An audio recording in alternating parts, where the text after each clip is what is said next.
So we have to fight censorship all the time here from big tech, right? As you know, our position is that they should make all the social media public utilities, YouTube, Twitter, Facebook. It should be a public utility, just like the telephone is. And you can't take someone's telephone away because you don't like what they're saying on their telephone. And you should be able to take away. But now it's getting, but guess what? So that's real. And they're doing that now to Palestinians. But guess what? Even worse.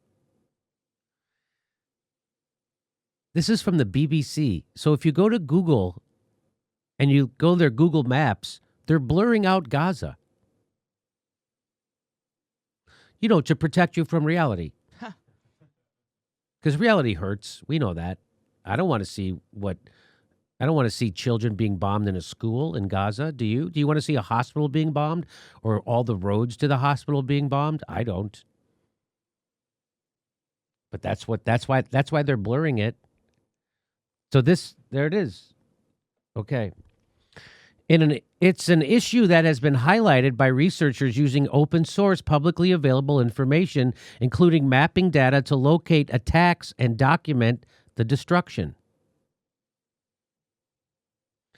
Much of both Israel and the Palestinian territories appear on Google Earth as low-resolution satellite imagery, even though higher-quality images are available from satellite companies.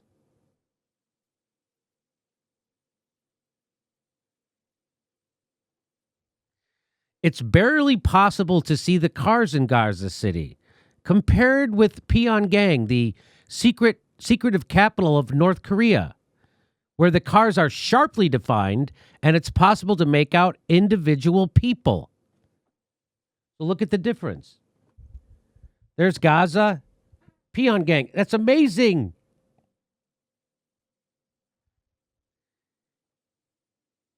I think that's amazing. So Google Maps is treating Gaza like it's nudity in a made-for-TV movie or something. They're treating Gaza like Janet Jackson's nipple.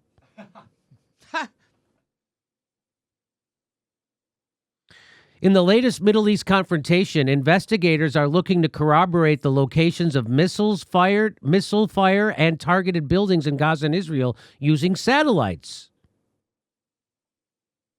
The fact that we don't get high-resolution satellite images from Israel and Palestine territory sets us back, says Samir, an open-source investigator. You think? However, on Google Earth, the most widely used image platform, the most recent image for Gaza is low-resolution and blurry. Good thing there's a lot of Google alternatives, like, oh, wait. So, now, where did we get this from? We got that from Connor got that off your cell phone. That's the picture. A lot of detail. Very detailed. So you went to Google Maps. Looked up Gaza Strip and zoomed out, and that's all I got. Jeez. They literally are blurring it. Like, you see the blurries? It's fun. I don't know. It's not funny, but it's funny that I'm able to catch them. So that's not the half of it. Let me show you this. So this is from Common Dreams. This is the price of war. Israel's newspaper publishes photos of all the 67 Palestinian children killed in the Gaza onslaught. But starting in May, social media companies started removing Palestinian content from platforms, often without clear reasons or violations, because they're trying to save us and protect us from reality. Many of these cases are likely related to the Israeli Ministry of Justice Cyber Unit, which has been reporting thousands of cases to social media companies without legal proceedings and without the knowledge of the citizen. So we've talked to you about this, that the Israeli intelligence administration will contact Facebook and say, hey, take down this Palestinians page, and they'll just do it. And so they're documenting it here right again. Without knowledge of the citizens. On May 13th, the Israeli minister The Israeli Minister of Justice and Israeli Minister of Defense met with social media companies and called for companies to remove Palestinian content which, quote, incites to violence or spreads disinformation, and emphasized the importance of responding quickly to appeals from the governmental cyber bureau and proactively removing content, further intensifying the censorship. Can I just tell? So they're saying if you reporting on murdered children is not inciting violence, nor is it spreading misinformation. But that's a big catch-all. Hey, if you're going to incite violence or spread disinformation, we got to shut you down. Everybody's doing. You could say anybody. They said Donald Trump was inciting violence by not going to the inauguration. Do you know that? So no matter what you do, they can say you're inciting violence. This unauthorized and unchecked power wielded by the Israeli state allows it to govern online speech and censor people who do not align with the political views of the state. Here is on Facebook. These are the types of takedowns on Facebook. So in purple, 37% of the takedowns are restricted accounts. 31% is a removal of and deleting of content. 23% suspension of accounts, and then 9% is others. I don't even know what that is. So the biggest percent of they just restrict your accounts. Does that mean like they limit you from sharing things, and you can't share a video, and you can't do this, and they don't recommend your page and all that? So that's 40% of the takedowns. And then the next one is they just remove and delete your content and your account. Takedown types. Here's Twitter. 91% they suspend your account. That's how they deal with it.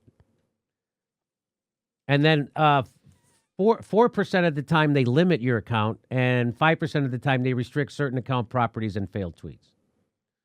Wow, they really. Well, shout out. Go ahead. I was going to say shout out to Facebook for being more diverse in their suppression there. Twitter is like laid up. They just suspend. That's all they do. They just suspend you. They don't even try to do any kind of where's the other bullshit stuff? No, they just suspend. Seize him. Venmo is blocking donations. No. Venmo is blocking donations to Palestinian organizations carrying out vital relief work. And I never used Venmo, and I'm very proud of myself. I never used Venmo. Very proud of myself. Do you use Venmo, Ron? I use it. Yeah. Why do you prop up the Israeli state like that? Do you care about Palestinians? Why would you split a meal and pay your friend with Venmo when you know it hurts the Palestinians? Why would you? This is news to me. Oh, you didn't know? No. Oh, well, I hope you're comfortable in your Russian blanket. I actually just had to Venmo my friend for my Russian blanket. Oh. Ironic. You did it. You should be proud. This includes the Palestinian Relief Fund and the Palestinian Relief. So Venmo is not allowing you to help people. Isn't that awesome? Approved organizations such as Palestine Children's Relief Fund and organizations simply containing the word Palestine are being blocked from receiving donations. What do you make of that, Ron? I think it's like all of big tech is getting together, and they're hey, how are you suppressing Palestinian rights? Well, I am removing content a bunch. What are you doing? Hey, we got a lot of account suspensions. We got that going on. What are you doing? We're blocking donations. Google, those images are so blurry. Like, all right, mission accomplished. This is so Orwellian. Because it's not just coming from the government. It's coming from it's coming from the corporations that control governments. That's the rich. It's crazy. Well, it's a good thing they all report to somebody, though. Oh, wait. They report to nobody. Man. I wish I had something to wrap this segment up. It's just my jaw's on the floor, figuratively speaking. I am aghast. But wow.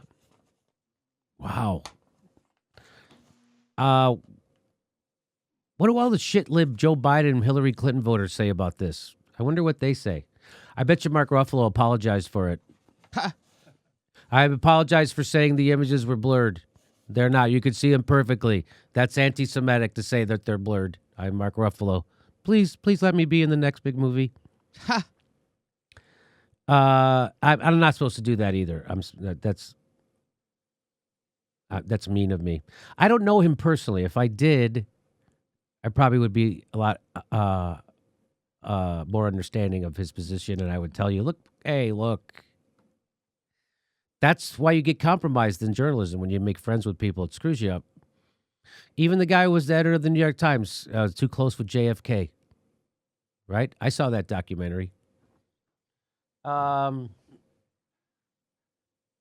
get too close. That's what happened with me and AOC. I got too close. I got too close. You know, you fly too close to the sun. What happens, huh? You get burned up. Right?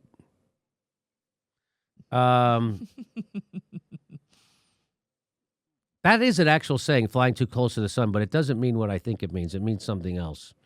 It means you're off doing your own thing, being I think that's what it means. Is that what it means? Well, hang on. Isn't it about Joseph Campbell, the myth? Isn't it That's about why I was just Daedalus flying too close to the sun? I was just listening to Joseph Campbell, and he Icarus was and talking Daedalus? about that. Let's see. Hey, Siri, what does flying too close to the sun mean? Okay.